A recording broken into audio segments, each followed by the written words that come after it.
Hello and welcome to the Electrical Innovations Guide to the Pyronix Enforcer. On this episode, I'm just going to show you how to set and unset the system. So the first thing we need to do is just lower this panel, and actually on the front of the panel it gives you a guide to how to set and unset. So if you're unsure, it does tell you on there. Also, your user guide has all this information in there as well.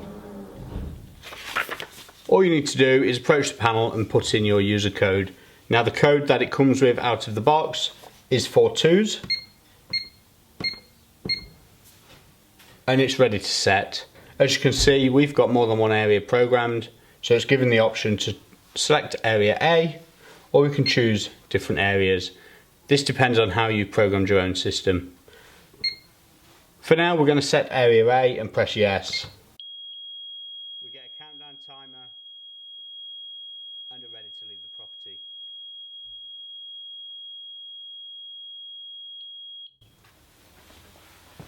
If you exit via your final exit route, which in our case is the front door, you'll get a final chime telling you that the system's set and now it's fully armed.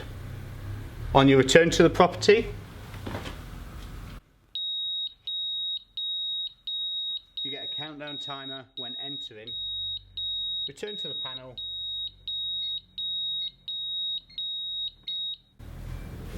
type in your code and the system is disarmed.